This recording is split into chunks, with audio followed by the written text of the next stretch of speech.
Friends, welcome to competitive cracker. ഞാൻ ശ്രീകല. അപ്പോൾ നമ്മളുടെ കേറ്ററ്റ് റിസൾട്ട് വന്നു. ആദ്യം തന്നെ ഇത് ക്ലിയർ ചെയ്ത എല്ലാവർക്കും കൺഗ്രാറ്റുലേഷൻസ്. ഇനി ഒരുപാട് പേർക്ക് പല കാരണങ്ങളാൽ ഇപ്രാവശ്യം കേറ്ററ്റ് നഷ്ടപ്പെട്ടു. ഏറ്റവും നിർണായകമായിട്ടൊരു കേറ്ററ്റ് പരീക്ഷയായിരുന്നു ഇത്, അല്ലേ? അപ്പൊ കേറ്ററ്റ് നഷ്ടപ്പെട്ടത് കുറച്ച് പേർക്ക് പഠിക്കാത്ത കാരണങ്ങൾ കൊണ്ട് തന്നെയാണ്. എന്നാൽ കുറച്ച് പേർക്ക് ചെറിയ ചെറിയ അശ്രദ്ധ കൊണ്ട് നമ്മൾ വരുത്തി വെച്ച മിസ്റ്റേക്സ്, അല്ലെ? അതായത് കുറച്ച് പേർക്ക് നമ്മളുടെ എക്സാം അല്ലെങ്കിൽ നമ്മുടെ OMR, നമ്മുടെ റിസൾട്ട് എന്ന് പറയുന്നത് ഡിസ്ക്വാളിഫൈഡ് കാണിച്ചു. നമ്മൾ അറിയാതെ വരുത്തുന്ന ചില തെറ്റുകളാണ്. അപ്പോൾ ഇപ്രാവശ്യം കേറ്ററ്റ് നഷ്ടപ്പെട്ടവർക്കും അല്ലെങ്കിൽ ഡിസ്ക്വാളിഫൈഡ് ആയിട്ടുള്ളവർക്കും അതുപോലെ അടുത്ത കേറ്ററ്റ് എക്സാം എഴുതുന്ന ഓരോ ഉദ്യോഗാർത്ഥിയും നിർബന്ധമായിട്ടും ഈ വീഡിയോ ത്രൂ ഔട്ട് കാണുക. ആദ്യമായിട്ടാണ് നിങ്ങൾ ഈ ചാനൽ കാണുന്നതെങ്കിൽ സബ്സ്ക്രൈബ് ചെയ്യുക കേട്ടോ. അപ്പൊ എന്തുകൊണ്ടാണ് നമ്മളുടെ കേറ്ററ്റ് റിസൾട്ട് ഡിസ്ക്വാളിഫൈഡ് ആവുന്നത്? ഇത് എല്ലാ വിഭാഗത്തിലും വരാം. അതായത് കേറ്ററ്റ് കാറ്റഗറി 1, 2, 3 and 4 എല്ലാ വിഭാഗത്തിലും വരാം. ഇനി നമ്മൾ കേറ്ററ്റ് കാറ്റഗറി 1 എടുക്കുകയാണെന്നുണ്ടെങ്കിൽ അവിടെ നമുക്ക് രജിസ്റ്റർ നമ്പറിൽ നമ്മൾ അതേത് കാറ്റഗറിയിലാണെങ്കിലും 1, 2, 3, 4 ഏത് കാറ്റഗറിയിലാണെങ്കിലും നമ്മൾ പ്രോപ്പറായിട്ട് രജിസ്റ്റർ നമ്പർ ഫില്ല് ചെയ്തില്ല, അല്ലെങ്കിൽ ചിലർ അവിടെ തെറ്റി ഫില്ല് ചെയ്യുമ്പോൾ ബ്ലേഡ് വെച്ചൊക്കെ മായ്ക്കുക, അങ്ങനെയൊക്കെ പല കാര്യങ്ങളും ചെയ്യാറുണ്ട്. അപ്പൊ അങ്ങനെ തെറ്റി ബബിൾ ചെയ്ത ആൾക്കാർക്ക് തീർച്ചയായിട്ടും അത് ഡിസ്ക്വാളിഫൈഡ് ആയിട്ട് തന്നെയാണ് വരിക, അല്ലെങ്കിൽ ഇൻവാലിഡ് കാണിക്കാം. ഇനി അതോടൊപ്പം തന്നെ ഇപ്പോൾ നമ്മളുടെ കേറ്ററ്റ് കാറ്റഗറി 2ലേക്ക് വരികയാണ്. കേറ്ററ്റ് കാറ്റഗറി 2ലേക്ക് വരികയാണെങ്കിൽ നിങ്ങൾക്ക് എല്ലാവർക്കും അറിയാവുന്നത് പോലെ പാർട്ട് 2 ആൻഡ് പാർട്ട് 3 അവിടെ നിങ്ങൾക്ക് മലയാളവും ഇംഗ്ലീഷും ഉണ്ട്, അല്ലേ? അപ്പൊ നിങ്ങൾ പാർട്ട് 2ൽ മലയാളമാണോ ഓപ്റ്റ് ചെയ്യുന്നതെങ്കിൽ പാർട്ട് 3ൽ നിങ്ങൾ ഇംഗ്ലീഷ് ഓപ്റ്റ് ചെയ്യും. അപ്പൊ അവിടെ നിങ്ങൾക്കൊരു ബബിളുണ്ട്. അതായത് പാർട്ട് 2ൽ മലയാളമാണോ ഇംഗ്ലീഷ് ആണോ നിങ്ങൾ ഓപ്റ്റ് ചെയ്യുന്നത് എന്ന് നിങ്ങൾക്ക് ചൂസ് ചെയ്യാനൊരു ബബിളുണ്ട്. അത് നമ്മൾ കറുപ്പിക്കണം. അതുപോലെ തന്നെ സോഷ്യൽ ആണോ സയൻസ് ആണോ നിങ്ങൾ എടുക്കുന്നത് എന്നുള്ളതിനും ഒരു ബബിൾ ഉണ്ട്.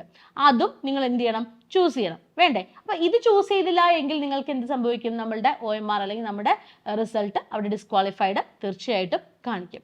കേറ്ററ്റ് കാറ്റഗറി 3ലേക്ക് വരുമ്പോഴും വീണ്ടും അവിടെ ഓപ്ഷണൽ ലാംഗ്വേജ് കറക്റ്റ് ആയിട്ട് ചൂസ് ചെയ്തില്ല എങ്കിൽ, അതുപോലെ തന്നെ സബ്ജക്ട് ഫിസിക്കൽ സയൻസോ നാച്ചുറൽ സയൻസോ ഏതാണോ നിങ്ങളുടെ സബ്ജക്റ്റ്, ആ സബ്ജക്റ്റ് കൃത്യമായി ചൂസ് ചെയ്തില്ല എങ്കിൽ അവിടെയും നിങ്ങൾക്ക് ഡിസ്ക്വാളിഫൈഡ് കാണിക്കാം.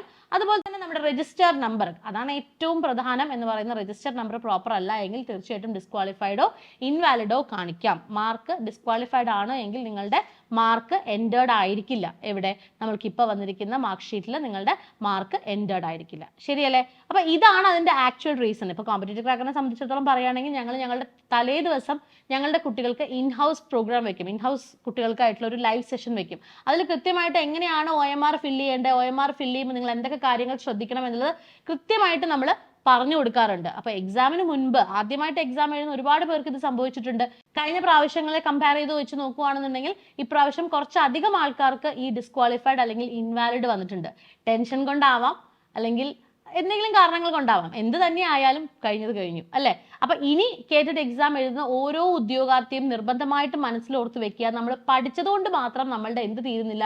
ഉത്തരവാദിത്തം തീരുന്നില്ല. പഠിക്കണം, തീർച്ചയായിട്ടും പഠിക്കണം. ഏറ്റവും ആദ്യം മുതലേ നമ്മൾ പഠിക്കണം. നോട്ടിഫിക്കേഷൻ വന്ന് ലാസ്റ്റ് മൊമെന്റ് സ്റ്റഡി ഒരിക്കലും നമുക്ക് ഒരു കറക്റ്റ് പോയിന്റിലേക്ക് നമ്മൾ എത്തണം എന്നില്ല, അല്ലെ? അപ്പൊ അതുകൊണ്ട് തന്നെ നമ്മൾ നോട്ടിഫിക്കേഷൻ വരുന്നതിനൊക്കെ മുന്നേ നമ്മൾ എന്ത് ചെയ്യണം? പഠിച്ച് തുടങ്ങണം. അപ്പൊ അതിന് വേണ്ടിയിട്ട് നമ്മൾ എന്ത് ചെയ്യുക? ഏറ്റവും നന്നായിട്ട് ഇപ്പോഴേ പഠിച്ചു തുടങ്ങുക. പലപ്പോഴും ഇങ്ങനെയുള്ള അബദ്ധങ്ങൾ സംഭവിക്കുന്നതിന്റെ ഏറ്റവും പ്രധാനപ്പെട്ട കാരണം നമ്മുടെ ടെൻഷനാണ്. നമ്മൾ ടെൻഷനിലാണ് ഇങ്ങനെ പല കാര്യങ്ങളും ചെയ്യുന്നത്. നമ്മൾ നന്നായി പഠിച്ചാൽ തന്നെ നമുക്ക് അവിടെ ടെൻഷൻ കുറച്ച് കുറഞ്ഞു കിട്ടും, അല്ലെ? നമ്മൾ പഠിച്ചില്ലെങ്കിലാണ് നമുക്ക് ഏറ്റവും കൂടുതൽ ടെൻഷൻ വരിക. അല്ലെങ്കിൽ കുറച്ച് പഠിച്ചിട്ടുണ്ടെങ്കിൽ, മുഴുവനായിട്ട് പഠിച്ചിട്ടുള്ള ഒരാളെ സംബന്ധിച്ചിടത്തോളം, കുറച്ചധികം എക്സാംസ് എഴുതി നോക്കിയിട്ടുള്ള ഒരാളെ സംബന്ധിച്ചിടത്തോളം അവിടെ ഒരു കോൺഫിഡൻസ് ഉണ്ടാവും, അല്ലെങ്കിൽ ഒരു കോൺഫിഡൻസ് ലെവൽ ഉണ്ടാവും. അപ്പൊ അത് ഇല്ലാതെ വരുമ്പോഴാണ് പലപ്പോഴും ഈ ഒരു സിറ്റുവേഷൻ ഒക്കെ ഉണ്ടാവുന്നത്. ഇപ്പോൾ കോമ്പറ്റേറ്റീവ് ക്രാക്കറിനെ സംബന്ധിച്ചിടത്തോളം നമ്മൾ ആദ്യം മുതലേ നമ്മളുടെ ബാച്ചസിൽ കൃത്യമായിട്ടുള്ള അവയർനെസ് കൊടുക്കും. അതായത് എന്താണ് എക്സാം, ഈ എക്സാം എന്ന് പറയുന്ന ആദ്യമായിട്ട് എക്സാം ഹാളിൽ കാണുമ്പോഴാണ് പലവരും ഈ ടെൻഷനിൽ പെട്ടുപോകുന്നത്. പക്ഷെ നമ്മളെ സംബന്ധിച്ചിടത്തോളം നമ്മുടെ കുട്ടികൾക്ക് നമ്മൾ ആദ്യമേ എക്സാം എന്താണ്, അല്ലെങ്കിൽ എക്സാം കണ്ട് തഴമ്പിക്കുക എന്ന് പറയില്ലേ, ആ ഒരു അവസ്ഥയിലേക്ക് നമ്മുടെ കുട്ടികൾ എക്സാം കണ്ടാൽ പേടിക്കാതെ പോവുക എന്നുള്ളൊരു സാച്ചുറേറ്റഡ് ആയിട്ടുള്ള ലെവലിലേക്ക് അവരെ നമ്മൾ എത്തിക്കും. അത് തന്നെയാണ് നമ്മളുടെ ത്രൂ ഔട്ട് കോഴ്സിലൂടെ നമ്മൾ എൻഷുർ ചെയ്യുന്നത്. അപ്പൊ കോമ്പറ്റേറ്റീവ് ക്രാക്കറിന്റെ പുതിയ ബാച്ച് ഈ വരുന്ന 10-ാം തീയതി ആരംഭിക്കുകയാണ്. കേറ്ററ്റിന്റെ എക്സ്ക്ലൂസീവ് ബാച്ചസ്, കേറ്ററ്റ് 1, 2, 3 and 4 എക്സ്ക്ലൂസീവ് ബാച്ചസ് ആരംഭിക്കുകയാണ്. അപ്പൊ ഉഷാറായിട്ട് തന്നെ നിങ്ങൾ പഠിക്കുക. കോമ്പറ്റേറ്റീവ് ക്രാക്കറിന്റെ കോഴ്സസിന്റെ പ്രത്യേകത എന്ന് പറയുന്നത് മൊബൈൽ ആപ്ലിക്കേഷൻ വഴിയായിരിക്കും ക്ലാസ്സസ്. അതുപോലെ തന്നെ നമ്മളുടെ സ്റ്റഡി ഷെഡ്യൂൾസും മോക്ക് ടെസ്റ്റും മോഡൽ എക്സാംസും മോട്ടിവേഷണൽ സെഷൻസും ലൈവ് സെഷൻസും അങ്ങനെ എല്ലാം നിങ്ങളെ വളരെയധികം ലൈവായിട്ട് നിങ്ങളുടെ എനർജി ഒന്നും ചോർന്നു പോകാതെ അവസാനം വരെ നിങ്ങൾ ഒരേ സ്പിരിറ്റിൽ നിർത്തി പഠിപ്പിക്കുന്ന ക്ലാസ്സസ് ആയിരിക്കും. 2016 മുതൽ ഏറ്റവും അധികം ഉദ്യോഗാർത്ഥികളെ കോമ്പറ്റേറ്റീവ് ക്രാക്കറിലൂടെ തന്നെയാണ് കേറ്റിട്ട് നേടിയിട്ടുള്ളത്. ഇപ്രാവശ്യം നമ്മുടെ റിസൾട്ട് അതിന് ഏറ്റവും നല്ലൊരു ഉദാഹരണമാണ്. നമ്മുടെ കുട്ടികളുടെ ഫീഡ്ബാക്സ് ഏറ്റവും നല്ല ഉദാഹരണമാണ്. അപ്പോൾ നമുക്ക് ഒരുമിച്ച് അടുത്ത കേറ്ററ്റിൽ ഈ പഠിക്കുക എന്നുള്ളത് മാത്രമല്ല, ഇങ്ങനെയുള്ള എല്ലാ കാര്യങ്ങളും ശ്രദ്ധിച്ച് തന്നെ അടുത്ത എക്സാമിന് തയ്യാറാവാം. ഞങ്ങളെ സംബന്ധിച്ചിടത്തോളം ഞങ്ങൾ ലാസ്റ്റ് ഒരു ലൈവ് സെഷൻ കുട്ടികൾക്ക് നിർബന്ധമായിട്ട് ഞങ്ങൾ നടത്തും. കാരണം അവർക്ക് മോട്ടിവേഷൻ വേണം, അല്ലെങ്കിൽ അവരെ മോട്ടിവേറ്റഡ് ആയിട്ട് വെക്കണം, ഒന്നാമത്തെ കാര്യം. രണ്ടാമത്തെ കാര്യം, OMR നമ്മൾ കൈകാര്യം ചെയ്യുമ്പോൾ അവരെ കൊണ്ട് പ്രിന്റ് എടുപ്പിക്കും. ഞങ്ങൾ OMR പ്രിന്റ് എടുപ്പിച്ചിട്ട് അതിൽ മാർക്ക് ചെയ്ത് കൃത്യമായിട്ട് കുട്ടികൾക്ക് ഞങ്ങളിവിടെ പറഞ്ഞു കൊടുക്കും എങ്ങനെയാണ് OMR കൈകാര്യം ചെയ്യേണ്ടത് എന്നുള്ളത്.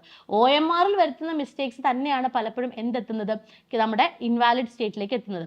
അതുപോലെ തന്നെ മറ്റൊരു പ്രധാനപ്പെട്ട ഇൻവാലിഡ് ഇതിലേക്ക് എത്തുന്ന മറ്റൊരു കാരണം എന്ന് പറയുന്നത്, നമ്മുടെ ഹോൾ ടിക്കറ്റിൽ നമ്മൾ ചൂസ് ചെയ്തിരിക്കുന്നതും നമ്മൾ എക്സാമിൽ എഴുതിയിരിക്കുന്നതും തമ്മിലുള്ള വ്യത്യാസം. അതായത് ഹോൾ ടിക്കറ്റിൽ ഒരുപക്ഷെ നിങ്ങൾ ചൂസ് ചെയ്തിരിക്കുന്ന പാർട്ട് 2 എന്ന് പറയുന്ന ഇംഗ്ലീഷ് ആവാം, പക്ഷെ നിങ്ങൾ മാർക്ക് ചെയ്തിരിക്കുന്ന പാർട്ട് 2ൽ ഓപ്റ്റ് ചെയ്യുന്ന മലയാളവും അതിന്റെ ആൻസേഴ്സും ആയിരിക്കാം നിങ്ങൾ മാർക്ക് ചെയ്തിരിക്കുന്നത്. ഇതും അവിടെ എന്ത് തന്നെ സംഭവിക്കാം, ഈ പറയുന്ന ഇൻവാലിഡ് എന്ന് പറയുന്ന സ്റ്റേറ്റിലേക്ക് എത്താം. അപ്പം ഇങ്ങനെയുള്ള കാരണങ്ങളൊക്കെ തന്നെയാണ് നമ്മൾക്ക് വരുത്തുന്ന ചെറിയ ചെറിയ അബദ്ധങ്ങൾ. അപ്പം അതൊക്കെ പോട്ടെ, കഴിഞ്ഞതൊക്കെ കഴിഞ്ഞു, നമുക്ക് പുതിയതിനെ കുറിച്ച് ചിന്തിക്കാം. കേറ്റിട്ട് എന്തായാലും വേണം. ഇപ്പൊ ആർമി സ്കൂളിലൊക്കെ ആണെങ്കിലും നിങ്ങൾക്ക് തീർച്ചയായിട്ടും അവസരങ്ങൾ ഒരുപാട് വരുന്നുണ്ട്. കേറ്റിട്ട് ആദ്യം വേണ്ട എങ്കിൽ പോലും അപ്പോയിന്റ്മെന്റ് സമയത്തൊക്കെ നിങ്ങൾക്ക് കേറ്റിട്ട് വേണം. അപ്പൊ തീർച്ചയായിട്ടും അധ്യാപകർക്ക് തന്നെയാണ് ഏറ്റവും കൂടുതൽ അവസരങ്ങൾ. നന്നായിട്ട് പഠിക്കുക. അതുപോലെ തന്നെ കോമ്പറ്റേറ്റീവ് ട്രാക്കറിന്റെ കേറ്ററ്റ് കാറ്റഗറി 1, 2 and 3 ഉദ്യോഗാർത്ഥികൾക്കായിട്ട് നമ്മൾ എക്സ്ക്ലൂസീവ് ക്ലാസ്സസ് ഈ വരുന്ന വീക്കുകളിൽ നടത്തുന്നുണ്ട്. അപ്പോൾ ഈ ക്ലാസ്സസിനെ കുറിച്ച് കൂടുതൽ ഇൻഫർമേഷൻ അറിയാനായിട്ടും ഇതിൽ രജിസ്റ്റർ ചെയ്യാനുമായിട്ടുള്ള ലിങ്ക് താഴെ ഡിസ്ക്രിപ്ഷൻ ബോക്സിലുണ്ട്. അതിലൊക്കെ രജിസ്റ്റർ ചെയ്യുക. എന്തുകൊണ്ടാണ് കേറ്ററ്റിൽ നമുക്ക് ഇപ്രാവശ്യം നഷ്ടപ്പെട്ടത്, എന്താണ് നമ്മുടെ പഠന സ്ട്രാറ്റജിയിൽ വന്ന മിസ്റ്റേക്ക്, ഇങ്ങനെയുള്ള കാര്യങ്ങളെ കുറിച്ച് നമുക്ക് ആദ്യം ഒരു അറിവ് വേണം. എന്നാലേ നമുക്ക് നമ്മുടെ അടുത്ത പ്രാവശ്യത്തെ പഠനം ഉഷാറാക്കാൻ പറ്റുള്ളൂ. ശരിയല്ലേ? അപ്പോൾ വീണ്ടും നമുക്ക് കാണാം മറ്റൊരു വീഡിയോയിലൂടെ. Thank you so much.